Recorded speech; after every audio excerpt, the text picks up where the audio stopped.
Camera action.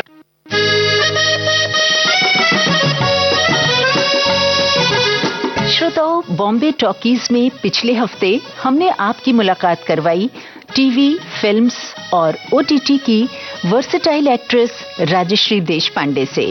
हमारे सहयोगी यूनुस खान ने उनसे बड़ी ही दिलचस्प बातें की हैं। बातों का सिलसिला जारी रखते हुए आज सुनेंगे उस बातचीत का दूसरा भाग। तो आइए सुनते हैं यूनुस खान की बातचीत राजश्री देशपांडे के साथ।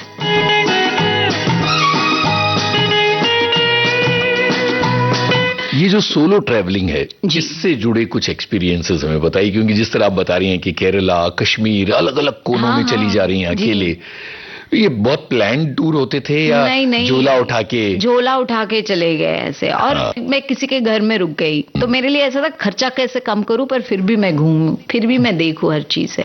तो आप पूरा जुगाड़ करके जो आप घूम लेते हो। यस, ऐसे मैंने विपश्यना शुरू किया। उस तरीके से मैंने पूरा पहाड़ घूमाई हर जगह पे जाके। बहुत ही इम्पोर्टेंट हिस्सा था मेरे लिए, क्योंकि कोई नहीं कहता है कि आप घूमने से आप कुछ सीख लोगे। वो मतलब कोई करिकुलम में नहीं बताते आप, पर आप इतना कुछ सीख सकते हो जब आप दुनिया देखते हो, आप जब लोगों के साथ बैठते हो, आप उनकी बातें और कहानियाँ, उनके किस्से और उनकी जिद्दोजहद देखते हो। और आप जब जमीन से जुड़ के आप जब ट्रैवल करते हो, और सोलो ट्रैवलिंग में ये भी मज़ा है कि आप अकेले हो तो आपसे सब बात करने आ जाएंगे यहाँ वहाँ। और इतना सेफ है घूमना, मतलब मुझे कभी ऐसा महसूस नहीं हुआ है। मैं पहाड़ों पे अकेले ही घूमी हूँ पर मुझे कभी अनसेफ नहीं लगा। मतलब एक वक्त ऐसा था बचपन में जब मुझे शैडोज, मतलब परछाइयों से डर लगता था। मेरे पेरेंट्स बहुत परेशान थे कि इससे कैसे निकली बाहर, और मैं नींद में चलती भी थी, बात भी करती थी। और अब ऐसी हूँ मैं कि मैं घर में परछाइयाँ बनाती हूँ, क्योंकि मुझे उनको देख के मुझे बहुत खूबसूरत लगता है। मैं अकेली घूम सकती हूँ, मैं पहाड़ पे अकेली रह सकती हूँ। मतलब मैं जब लद्दाख में थी तब वो पैंगोंग लेक में ड्यूरिंग 2020 के एंड में, मैं जस्ट थोड़ा लॉकडाउन खुला था तो मैं अकेली थी वहां पे पैंगोंग लेक पे। वाह, इतना खूबसूरत लग रहा था। तो मुझे उस चीज का डर कभी नहीं लगा, क्योंकि मुझे लगता है कि वहाँ के जो लोकल लोग हैं उनसे बहुत सारी बातें करनी है। वहाँ का समाज जो है, वहाँ की किसान है, वहाँ के जो काम करने वाले लोग हैं, उनसे मैं जुड़ के बहुत कहानियां मैं बना सकती हूँ लाइफ में। ये वो जगह है जहाँ एक गाना होना चाहिए। हाँ? और वो भी गाना घूमने फिरने वाला होना चाहिए। हाँ जी, अच्छा। गाइड फिल्म का, हाँ, कांटों से खींच के हिमाचल, वो तो सॉन्ग ऑफ लिबरेशन है। एब्सोल्युटली, क्योंकि वो इतना कमाल का गाना है। और वहीदा रहमान जी जब वो उस ट्रक में बैठी है और अपना पल्लू ऐसे ये करती है और वहां नीचे, मतलब वो जो एक लिबरेशन था, वो एक था कि कांटों से खींच के आंचल, पैर के बंधन बांधे पायल। कितना खूबसूरत वो ये है कि कोई ना रोको दिल की उड़ान को, दिल वो चला। क्या बात है, कितना खूबसूरत। तो मुझे लगता है कि वो गाना सफर के लिए और एक महिला के लिए तो बहुत ज्यादा इम्पोर्टेंट है। बिल्कुल, यही गाना सुनते हैं, चलेगा।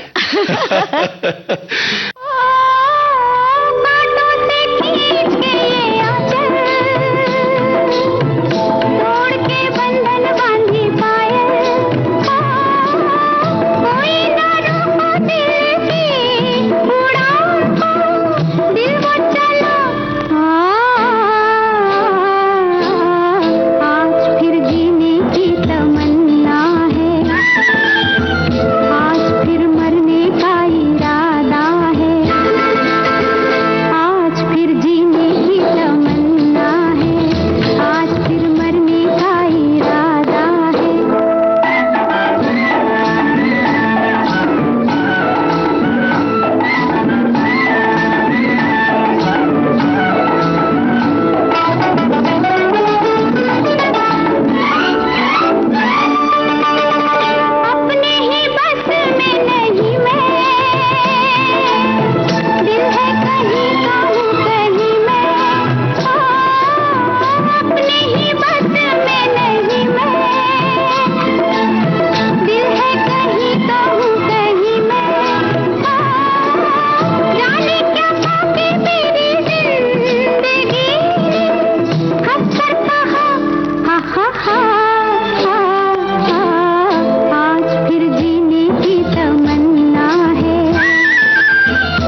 थिएटर कर रही थी और नसीर साहब के साथ, मानव कौल के साथ, पूर्वा के साथ या जो भी ग्रुप्स थे, ये जो थिएटर का आनंद था मुंबई में, क्योंकि मुंबई के डेडिकेटेड थिएटर और बड़े बड़े लोग देखने आते हैं, इन दिनों को याद कीजिए।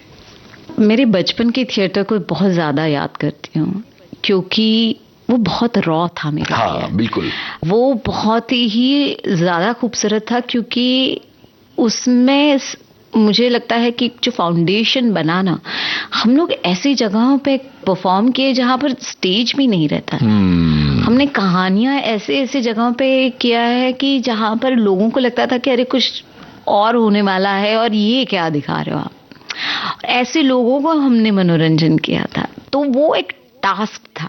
बिल्कुल। तो मेरे लिए वो थिएटर जो था, जो गांव में उन लोगों तक पहुंचाएगा जहां पे किसान मेहनत करके आया है और वो उसको लगता है कि क्या कहानी बता, या कोई जो जिद्दोजहद की जिंदगी से उठ के बाहर बैठा है और वो देख रहा है, औरतें जो दिन रात काम कर रही हैं और एक ऐसे सिस्टम से आई हैं जो बहुत सारी चीजें देखी है उन्होंने। तो मेरे लिए ना वो थिएटर और वो जो लोग थे जो देखने वाले थे, वो मेरे लिए बहुत, आज भी मैं उनको याद करती हूँ। क्योंकि ऑफ कोर्स मतलब बाकी यहाँ पर जो थिएटर किया मैंने, पृथ्वी थिएटर हो या एनसीपीए हो या अलग अलग जैसे जगहों पे मैंने किया, बहुत कुछ सीखा मैंने। मतलब एक आज रंग है नाम का एक नाटक, पूर्वा का जो आमिर खुसरो वाला, तो कितना कुछ मैंने उसमें सीखा। मानव का एक स्टाइल था, या मोहित टाकरकर का एक स्टाइल था, या नसीर साहब का कि इसमें चुगताई हो या मंटो हो, उन्होंने काफ़ी लिटरेचर जिंदगी में लाया। पर मैं उन सब के परे जब मैं उन लोगों को देखती हूँ गांव के, क्योंकि वो जो रिसीव करते थे, वो वहाँ पे परफॉर्मेंस ही अलग बनती है। बिल्कुल, बहुत प्यारी बात। तो मेरे लिए वो बहुत ही ज़्यादा आज भी मेरे जहन में है वो, और मुझे हमेशा वही लगता है, क्योंकि आज भी जब मैं गांव में जाती हूँ और लोगों से बातचीत करती हूँ, लोगों के साथ रहती हूँ, बच्चों के साथ बातचीत करती हूँ, औरतों के साथ अलग बातचीत करती हूँ, किसानों के साथ अलग बैठती हूँ और उनको बातें करती हूँ, हर एक चीज़ एक परफॉर्मेंस का ही हिस्सा है। क्योंकि मुझे उनका सिर्फ दिल जीतना नहीं है, उनका दिल का एक परिवर्तन करना है कि ये करना है।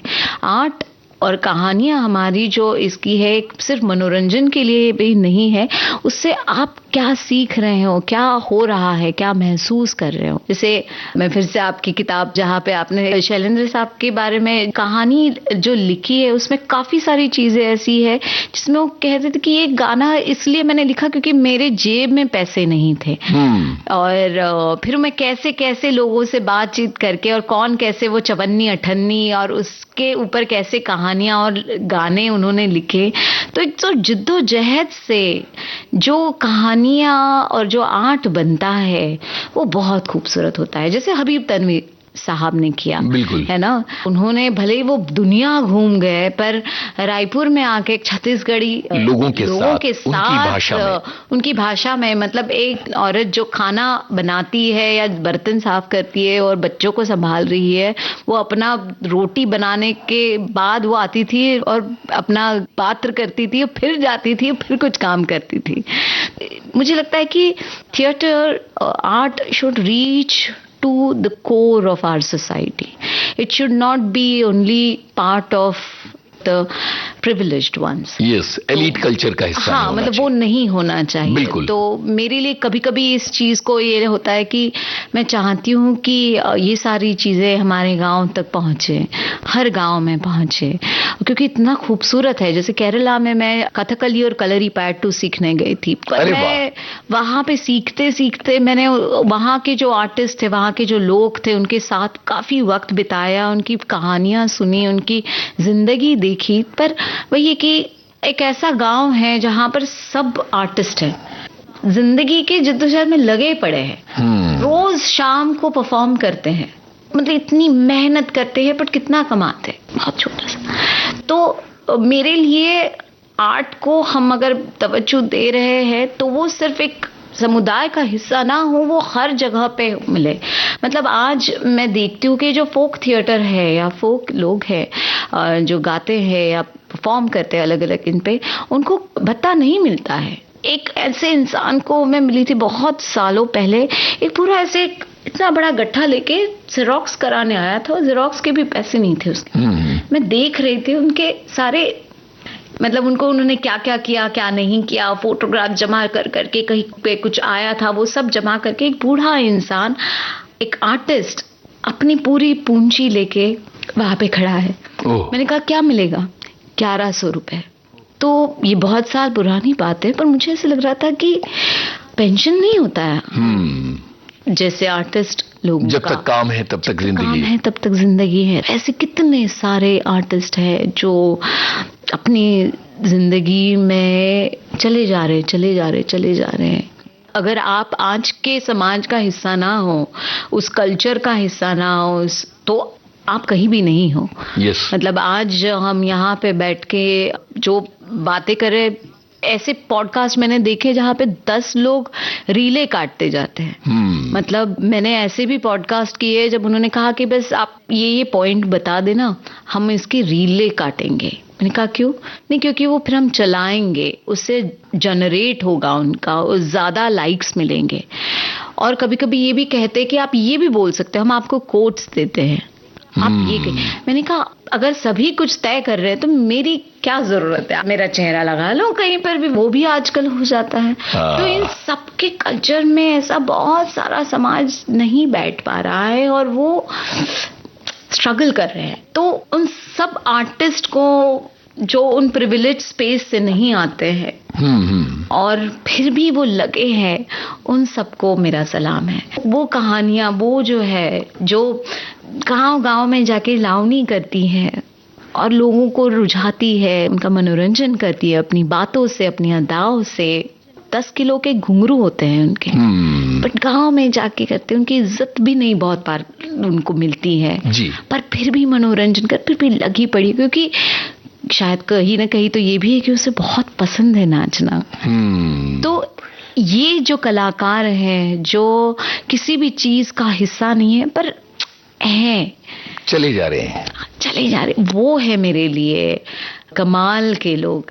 और उनकी कहानियां जो जमीन से जुड़ के आई हैं, वो मेरे लिए बहुत महत्वपूर्ण होता है। क्या बढ़िया बात आपने कही। यहाँ एक गाने की बात और उसके बाद मेरा सवाल आएगा। हाँ जी, इतने सुंदर सुंदर गाने हैं, मतलब पुराने गाने बहुत पसंद है।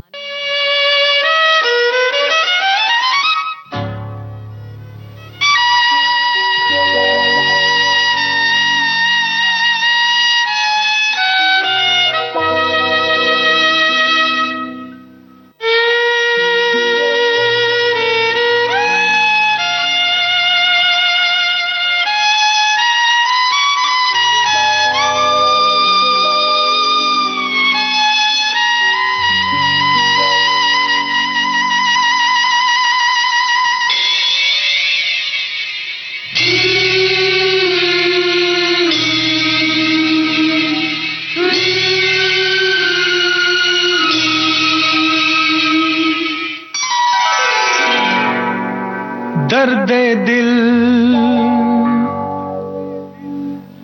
दर्दे जिगर, दिल में जगाया आपने। दर्दे दिल, दर्दे जिगर, दिल में जगाया आपने। पहले तो मैं शायर था, पहले तो मैं शायर था, आशिक बनाया आपने। दर्द दिल, दर्द जिगर, दिल में जगाया आपने। दर्द दिल, दर्द जिगर, दिल में जगाया आपने।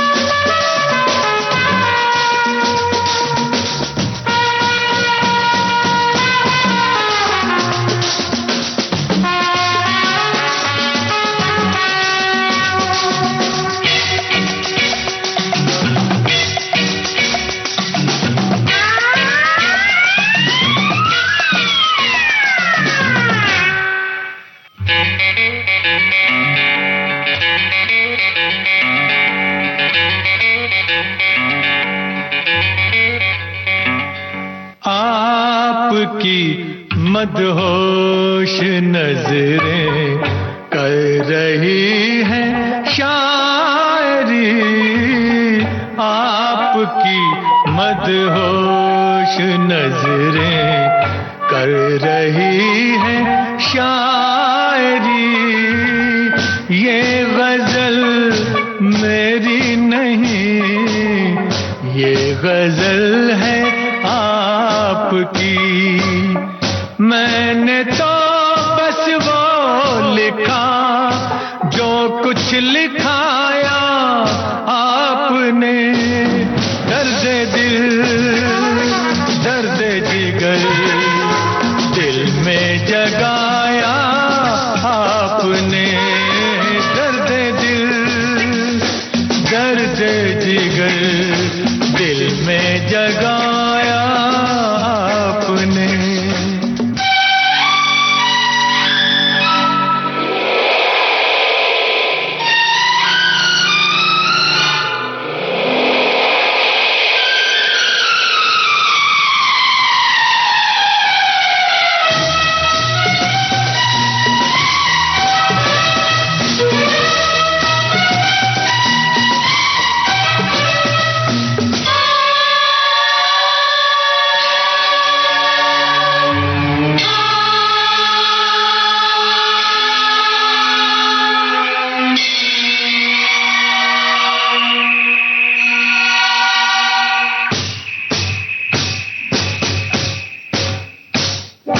कब कहाँ सब खो गई जितनी भी थी परछाइयाँ, उठ गई यारों की महफिल, हो गई तन्हाइयाँ।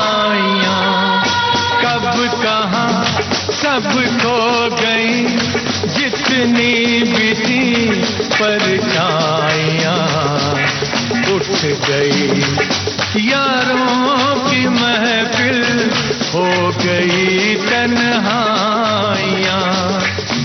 क्या किया शायद कोई पर्दा गिराया आपने।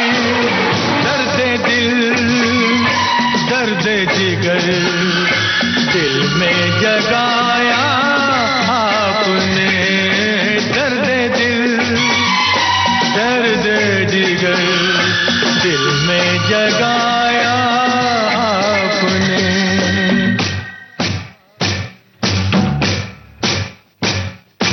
और थोड़ी देर में बस हम जुदा हो जाएंगे, और थोड़ी देर में बस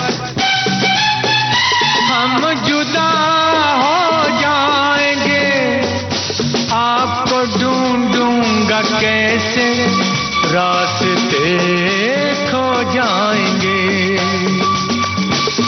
नाम तक भी तो नहीं अपना बताया आपने। दर्द दिल दर्द जिगर दिल में जगाया आपने। पहले तो मैं शायर था, आशिक बनाया आपने। दर्द दिल दर्द जिगर दिल में जगाया आपने।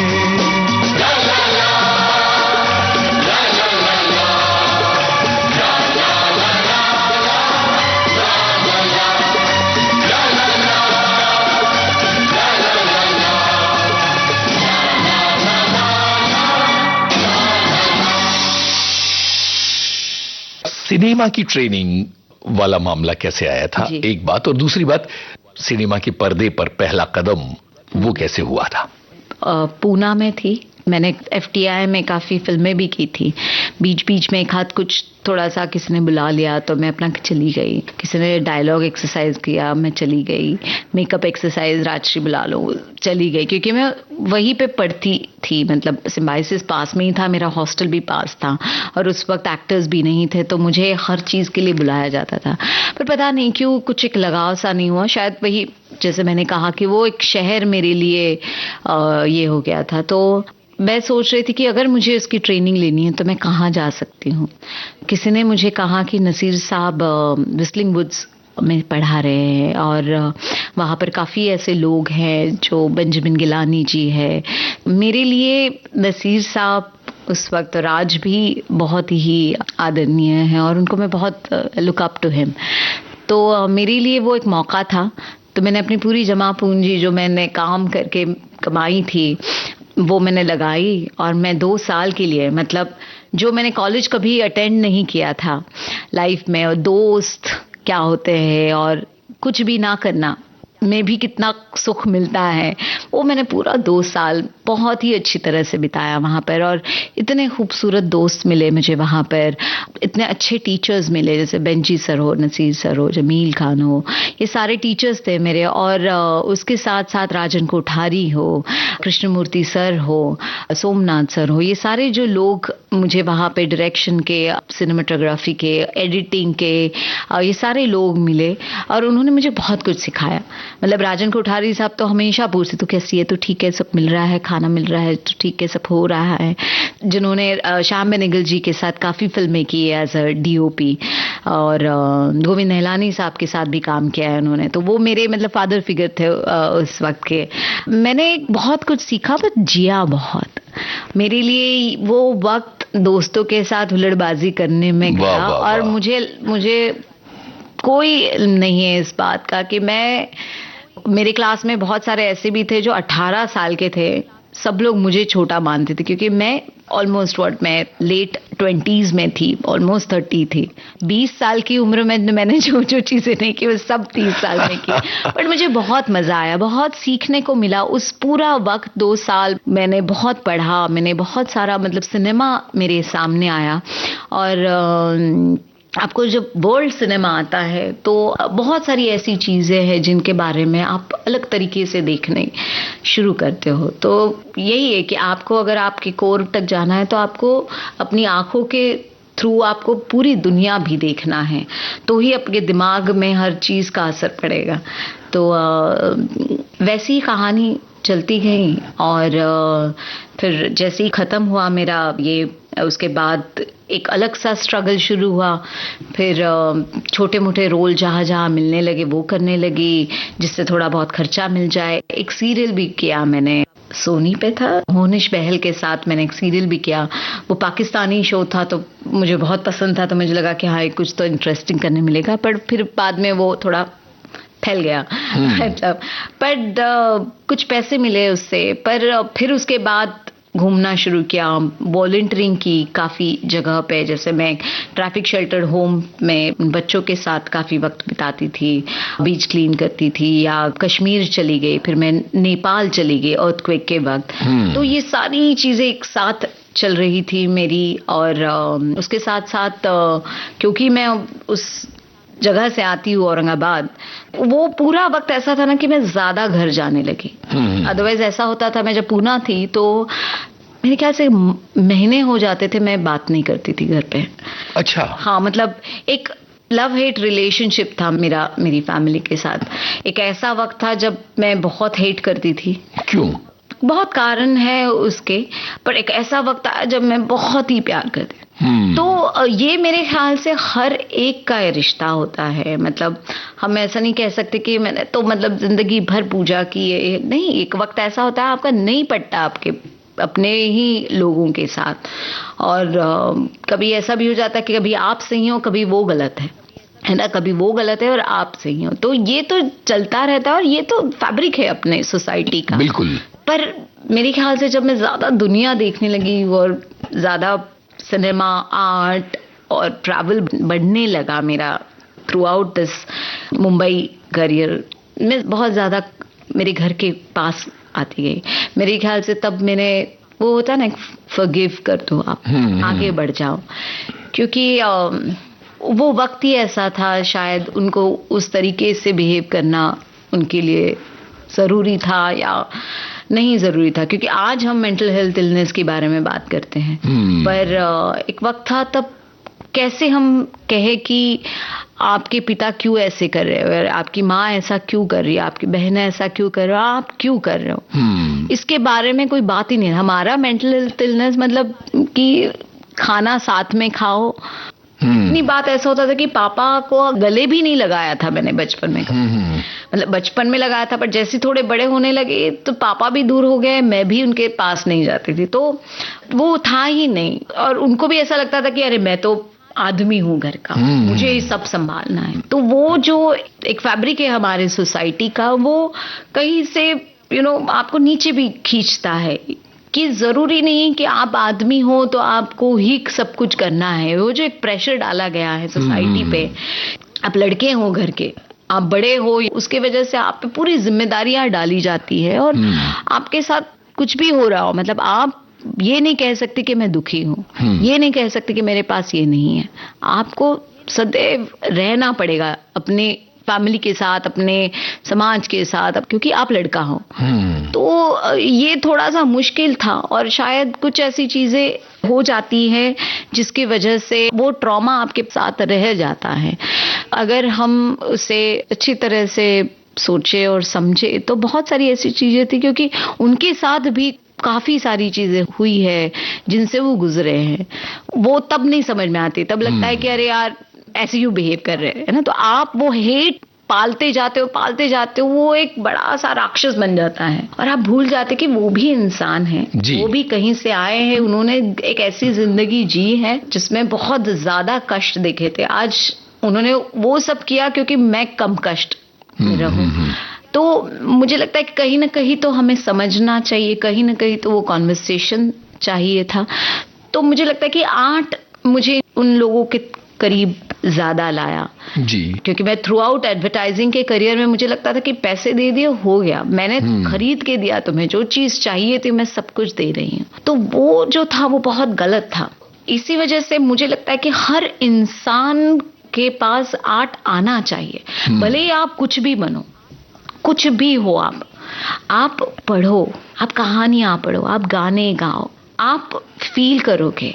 इतने सुंदर सुंदर गाने हैं, जैसे मेरी माँ को पुराने गाने बहुत पसंद है, मराठी तो बहुत सारे हैं। तो अगर मैं कहूँ अपनी माँ की पसंद का कोई गाना यहाँ उनके लिए बजाया जाए तो वो गाना कौन सा होगा? उनको बहुत सारे गाने पसंद है, पर जैसे वो हमेशा गाती है जो फुटपाथ का गाना है, शामे गम की कसम आज गम ही है गम। वाह वाह वाह, तलत महमूद। सुनते ही गाना, सुनते ही गाना। अच्छा गा नहीं पाती हूँ, मेरी माँ अच्छा गाती है। वाह, सुनते ही गाना।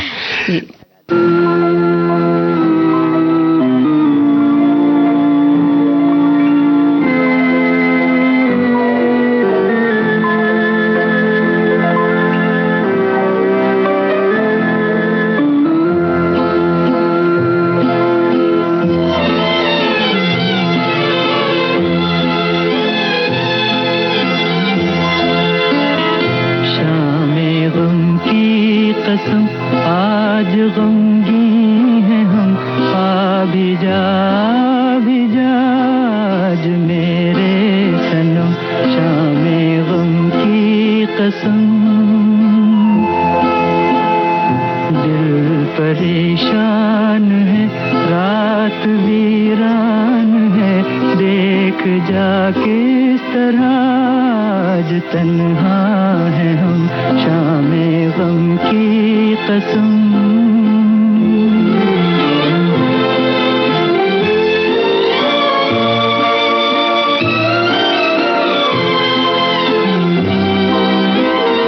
चैन कैसा जो पहलू में तू ही नहीं, मार डाले न दर्दे जुदाई कहीं।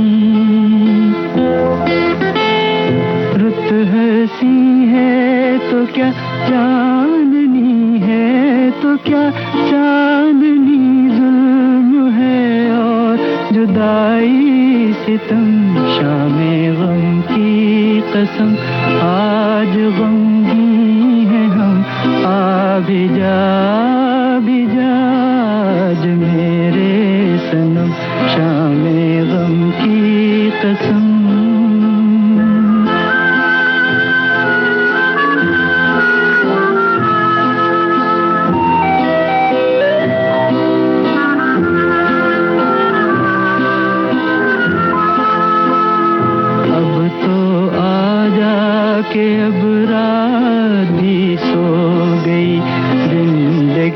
गम के सहरा में खो गई, अब तो आ जाके अब रात भी सो गई। जिंदगी गम के सहरा में खो गई, ढूंढती है नजर तू कहाँ है, मगर देखते देखते आया आँखों में दम। शामे गम की कसम आज गमगीन हैं हम, आ भी जा आज मेरे सनम, शामे गम की कसम। यहां तक हम आ गए जहां फिल्म ट्रेनिंग भी हो गई और तलाश फिल्म की तरफ आते हैं। हाँ, वो तो वैसा था। तलाश और किक एक दिन का काम था जिसमें बहुत अच्छे पैसे मिल रहे थे। हाँ हाँ हाँ। तो मुझे तो ये था कि चलो एक दिन के इतने ज्यादा पैसे, तो उस तरीके से हुआ। आप तब ऐसे वो वही हो जाता ना कि आप ऐसे चूज नहीं कर सकते, आपको मिल रहा है कर लो। उस वक्त ऐसा नहीं था कि अरे मैं एक छोटा रोल कर लूंगी तो क्या होगा। मेरा वैसे देखा जाए तो अगर डेब्यू मेरी पहली फिल्म कहा जाए तो वो एंग्री इंडियन गॉडेसेस थी। बिल्कुल। और सीरीज के नाम पर फिर सेक्रेड गेम्स आना चाहिए। सीरीज के नाम पे सीक्रेट गेम्स था। तो वो दोनों चीजें कैसे हुई हैं ये बताइएगा। मैंने कहा कि मैं सोनी का शो कर रही थी, कुछ तो लोग कहेंगे, जो मोहनीश बहल के साथ। मतलब मुझे ऐसा ना, वो रोज उठ के मेकअप करके बैठ के उसके बाद भी एक शो कर रही थी मैं। और मुझे तो ये हो रहा था कि मैं किरदार को बना नहीं पा रही हूँ, मैं कुछ आगे नहीं बढ़ा पा रही हूँ, कुछ तो कल रहा था मुझे। और इसमें मुझे एक ऑडिशन का कॉल आ गया, ये एंग्री इंडियन गॉडेसेस का दिलीप शंकर नाम के कास्टिंग डायरेक्टर है उनसे। और उन्होंने कहा कि ऑडिशन आप, तो उनके यहाँ पर ऐसा था, एक पेपर था जिसपे आप लिखो कि आपने क्या क्या किया ये। और मेरे पास तो ऐसा कोई ये नहीं था, अच्छा कोई ऐसा नहीं कह सकती थी कि मैंने ये किया वो किया टाइप्स ऐसे। पर मैंने कहा मैं यहाँ घूमी, मैंने वहां घूमी, तो मेरा लिखने का तरीका बहुत ही अलग था। और लगभग कुछ 500-600 लड़कियों ने उस वक्त, क्योंकि पैन नलिन ने काफी चर्चित नाम था उस वक्त भी, तो इतने सारे में से उन्होंने मुझे बुलाया। ऑडिशन थी नहीं, वो सिर्फ बातें थी। और बातें करते वक्त उन्होंने कहा कि तुमने कहा कि तुम ये सीखने चली गई, क्यों गई? मैंने कहा मुझे अच्छा लग रहा था और मैं वहां पे मैंने ये किया, मैंने वहां वो किया। उस वक्त मैं वॉलंटियर भी करती थी, तो मैं वो कहानियां बताने लगी। तो वैसी मेरी उन्होंने सिलेक्शन किया कि आप एंग्री इंडियन गॉडेसेस का हिस्सा बनो। फिर मुझे वो जो पूरा प्रोसेस था 2 महीने का, जहाँ पे हम साथ में मिलके 7 लड़कियां एक साथ हैं, बातें कर रहे हैं, सीन्स बना रहे हैं, कहानियां लिख रहे, लेटर्स लिख रहे हैं। तो हमें दिलीप सर हमें रोज सुबह उठ के बोलते थे कि एक लेटर लिखो किसी के लिए। तो मैंने उस वक्त काफी लेटर्स लिखना सीखे। तो मैं मेरे पापा को लेटर लिखा, मैंने मेरी माँ को लिखा, मेरे बहनों को लिखा, मेरी दोस्तों को लिखा, खुद को लिखा। तो ये जो प्रोसेस था पूरा, वो बहुत ही खूबसूरत था। और उस वजह से मुझे ना वो एक इंडिपेंडेंट फिल्म का जो एक चस्का लग गया कि ये होता है आर्ट, जहां पर आप एक दूसरे की कहानियां सुन के आप एक वो सीन डिजाइन कर रहे हो, बना रहे हो, एक थ्रेड की तरह गुजर रहे हो, एक किरदार कर रहे हो, और कि जिससे आपको बहुत मजा आ रहा है। और फिर वहां से मेरी इंडिपेंडेंट फिल्मों की जर्नी शुरू हुई। फिर उसके बाद एस दुर्गा हुआ या मंटो हुआ। ये वो जगह है जहां एक गाना होना चाहिए। हाँ,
छोड़ा है कब साथ मेरा,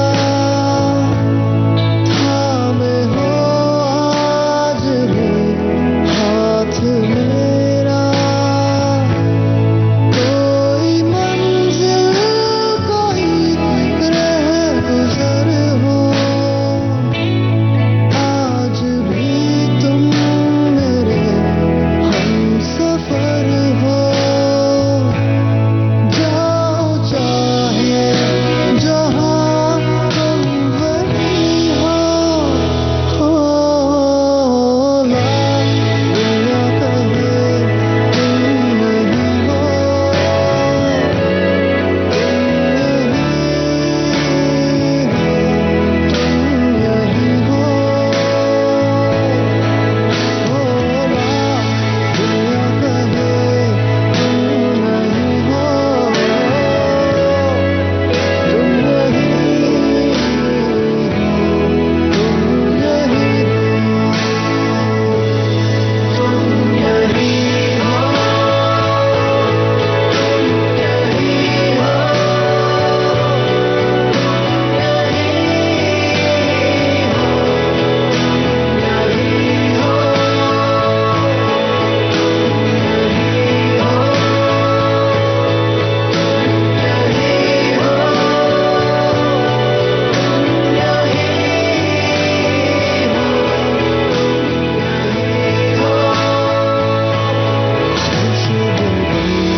हवाओं में तुम हो, रंग बन के फिजाओं में तुम हो, कोई गाए कोई साथ गूंजे, सब सुरीली सदाओं में तुम हो, हर रूप में दिल है पहचानता, लोग हैं बेखबर पर है दिल जानता, तुम मेरे पास हो, दिल नशी हो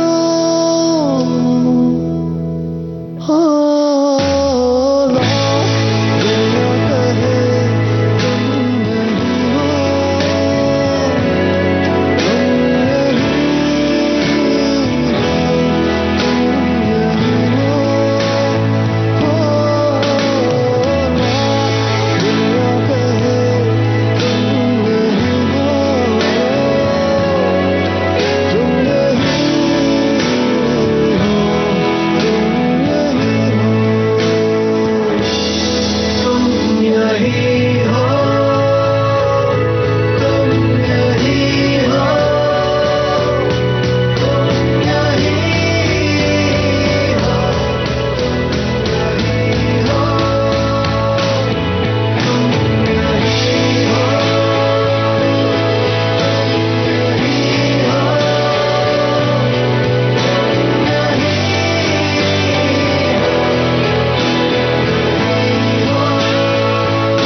तुम नहीं हो, मंटो एक इंटरेस्टिंग फिल्म है जिसकी जरूर बात की जानी चाहिए, जी। तो उससे जुड़ी कुछ याद बांटिए। क्योंकि मैं नसीर साहब के साथ उनके ऑलरेडी वो कर रही इस्मत थी। आपा के नाम के इसके लिए काम कर रही थी, तो मेरे लिए इस्मत चुगताई और ऐसा हुआ कि तब हनीत रेहान नाम के जो अभी डायरेक्शन रात के में लिए भी करते हैं रात के लिए, और तो वो कास्टिंग डायरेक्टर भी थे, तो उन्होंने मुझे कहा कि बस चश्मा लगा लो, मिल लो मुझसे। और उन्होंने कहा मैं चाहता हूँ नंदिता से मिलो तुम। मैं नंदिता से मिलने गई, हनी भी थे, चश्मा लगाया उन्होंने, और उन्होंने मुझे वो पुराना एक फोटो निकाला स्मिता आपा का, जो एकदम मैचिंग एकदम मैचिंग था। और मैंने कहा, और उस वक्त ऐसा हुआ कि उसी वक्त मुझे सावित्रीबाई फुले भी मिला था। 2017 में मुझे सावित्रीबाई मिला था। और उस वक्त ऐसा था कि मैं बहुत ज्यादा, क्योंकि मैंने 2015 में मैंने पानी का पहला काम किया था पांडरी नाम के गांव के। मैं ज्यादा वक्त मेरे गांव में उस वक्त भी बिताती थी। तो ऐसा हुआ कि आईब्रोज काफी बड़े हुए थे और मेरे काम के बारे में वैसे ही थोड़ी बहुत चर्चा शुरू हो गई थी। तो सावित्रीबाई मिला मुझे, और फिर थोड़ा सा मैंने वेट भी अच्छा पुट ऑन किया था उस किरदार के लिए। तो वो स्मिता आपा के लिए भी मैच हो गया। ऑफ कोर्स इसके साथ साथ मैं मतलब पूरे मेकअप, हेयर, कॉस्ट्यूम टीम हमारी जो थी वो बहुत ही अमेजिंग थी। तो उन्होंने मुझे बनाया। कितना सेंसेशनल था स्मिता आपा का किरदार निभाना, क्योंकि कहीं ना कहीं नाटक में भी आप उस अनुभूति से तो गुजर चुकी थी। नहीं, पर उनको एक अलग तरीके से जानना मेरे लिए बहुत मजेदार था। पर मेरे लिए ये होता है कि किरदार उसके बीच में क्या करता होगा, वो मेरे लिए, क्योंकि एक कहानी तो लिख दिया है, पर उस कहानी के पहले क्या हुआ होगा और वो कहानी के बाद में क्या हुआ, मेरे लिए बहुत मजेदार बात होती है। जैसे मैं नीलम कृष्णमूर्ति भी, वो तो है यहाँ पर मतलब अभी, पर मैं हमेशा सोचती थी कि मैंने उनको जितना देखा वो सिर्फ टीवी में उनके जो मीडिया के साथ बातचीत हुई उतना ही मैंने उनको देखा था। पर मैं सोचती थी कि ये जब घर जाती होगी या उठती होगी जस्ट नींद से, उस वक्त उन्होंने क्या सोचा होगा, आज उन्होंने खाना क्या खाया होगा। तो मेरे लिए ना, मैं किरदार को, उनकी जो जिंदगी चल रही है, तो मैं वही सोचती हूँ कि जैसे स्मिता आपा किन किन से मिली होगी, कौन कौन है उनके आसपास, घर में क्या बातचीत होती होगी, और मंटो के साथ क्या बातचीत होती होगी, किशन चंद्र के साथ क्या बातचीत होती होगी। मतलब मेरे लिए ये बहुत मजेदार की बात है कि किसी ने मुझे किस्सा सुनाया कि वो मरीन ड्राइव पे जब चल रही थी, कोई एक इंसान मिले और उनको ऐसे लगा कि क्या आप मेरे साथ चलोगे, like you know as a this thing, और उन्होंने कहा कि हाँ चलते हैं, और उनको घर लेके गई और बातचीत हो रही है और वो सोच रहा है आदमी कि ये है कौन महिला है, और उसने मुझे घर तक लेके गई और अपनी बेटी तक को मिला रही है, अपने घर वालों को मिला रही है। तो मेरे लिए एक इंसान को एक अलग तरीके से देखना और लेयर्स को जानना, वैसे आप वो पॉजेस में आप किरदार को मिलते। आप स्क्रिप्ट में तो है, पर स्क्रिप्ट के साथ साथ जो सबटेक्स्ट होता है, करेक्ट, वो क्या करता है वहां से, क्योंकि सीन जब शुरू होता है ना, जब साइलेंस होता है, लाइट होता है, कैमरा होता है, एक्शन होता है, उसके बाद में जो पॉज होता है वो डिसाइड करता है कि अभी क्या करने वाले हैं।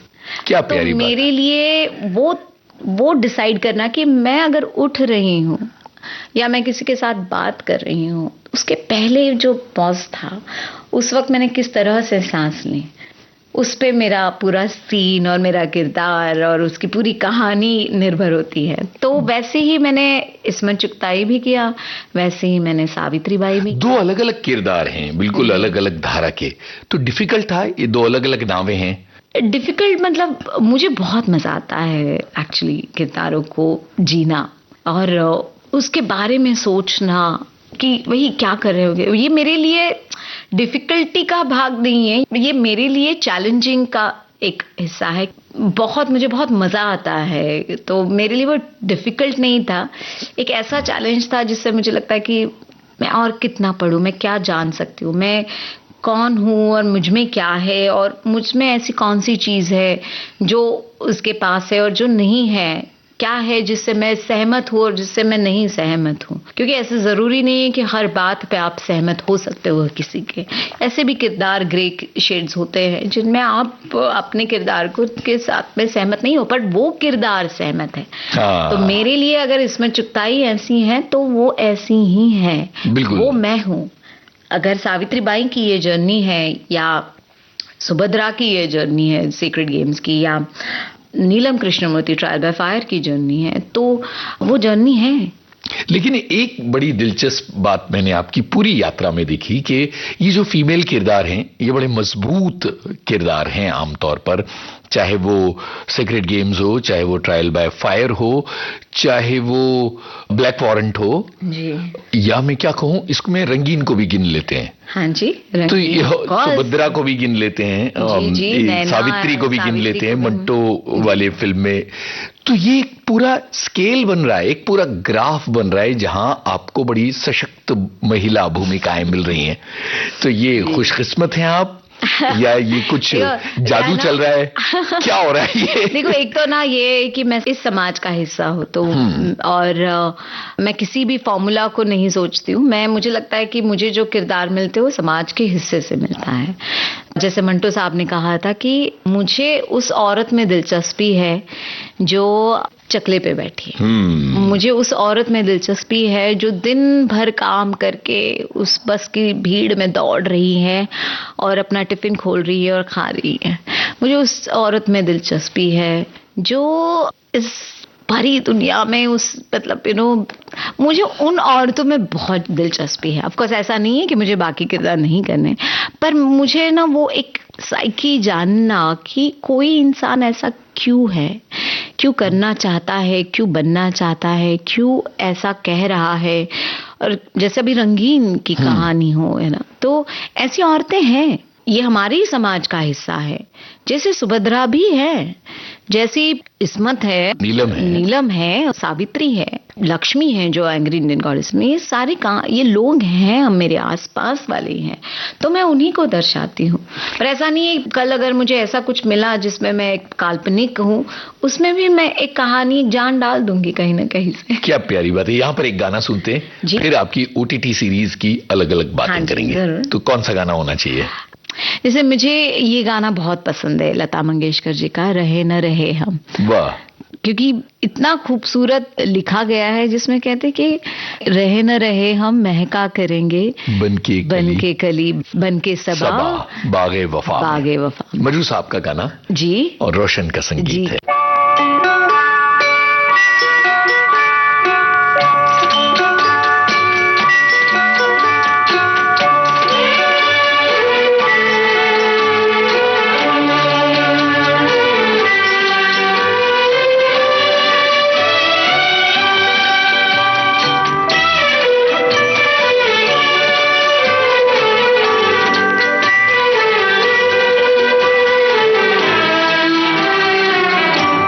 रहे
बॉम्बे टॉकीज में आज आपने सुनी टीवी, फिल्म्स और ओटीटी की वर्सेटाइल एक्ट्रेस राजश्री देशपांडे से यूनुस खान की दिलचस्प बातचीत का दूसरा भाग।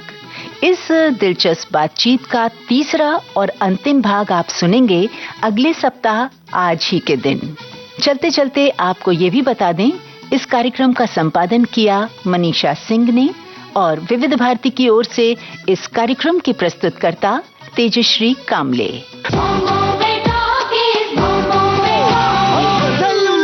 डिजिटल अपना बॉम्बे टॉकीज, हर पिक्चर ही कल्चर है अपना बॉम्बे टॉकीज। रॉकिंग है, रोलिंग है अपना बॉम्बे टॉकीज। सुपर है, डुपर है अपना बॉम्बे टॉकीज।